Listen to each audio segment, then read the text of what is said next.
Welcome to today's news update. Ontario professional engineers and land surveyors have gone on strike. In other news, Ottawa construction groups are upset that the city bypassed local contractors. Stay tuned for more. Ontario professional engineers and land surveyors have officially gone on strike. After 16 months of bargaining and a work-to-rule campaign, the Professional Engineers Government of Ontario, PEGO, has escalated its action with rotating withdrawals of services from key infrastructure projects across the province. The strike is impacting highway interchange reconstructions, major rehabilitation projects, electric vehicle charging stations, and environmental permitting for industrial facilities. PEGO reached out to Premier Doug Ford seeking a settlement, stating that members earn less than the market and are critical to delivering the government's infrastructure agenda. With the union and the government close on compensation issues, a resolution seems possible if the Treasury Board shows flexibility and returns to the table.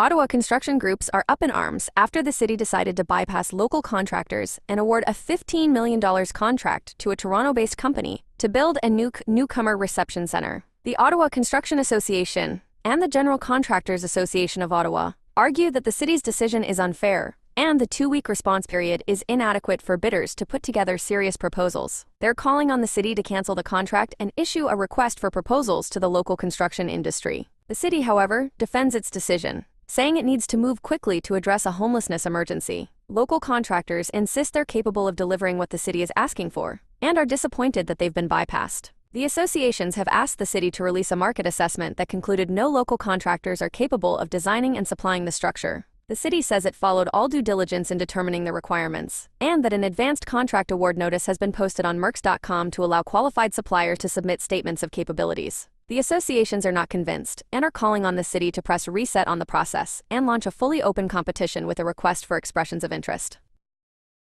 The restoration of Windsor's historic Willisted Manor has received a funding boost thanks to generous donations totaling $129,000. The City Council and the City of Windsor are committed to preserving this iconic landmark. In 2024, significant restoration work included the completion of the main courtyard, installation of an accessibility ramp, painting of the cooling tower, and more. This year, they will work on installing portrait lighting and exploring the possibility of additional portraits. Willisted Manor Inc. will continue to host special events like Easter, Mother's Day, and Art in the Park. For more information or to donate, visit willisted.ca. Parliament Centre Block in Ottawa is undergoing a complex restoration project led by Elliston and PCL Construction. Their goal is to balance historical preservation with modern engineering advancements. This challenging project includes creating a new basement structure to house the Parliament Welcome Centre. This basement will require a temporary foundation to support the building while the old foundation is repaired, making it a delicate process. Mike Armstrong, Elliston's Ottawa area manager, emphasized the project's complexity and their expertise in handling such challenges. Ontario's property inventory has reached a record high, with an impressive $42.7 billion in new assessments recorded for 2024. This includes both new construction and improvements to existing properties, continuing the province's ongoing real estate boom. Of the total increase, residential homes accounted for nearly $31 billion, while commercial and industrial properties saw a $5.7 billion jump. This surge pushes the total assessed value of nearly 5.7 million properties across Ontario to an estimated $3.2 trillion. Toronto led the pack with a $12.11 billion increase, followed by Ottawa at $2.88 billion.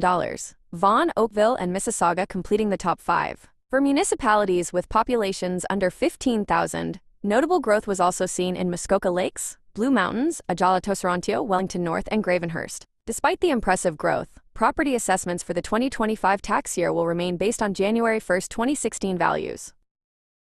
And that wraps up the Ontario Construction News Daily Podcast.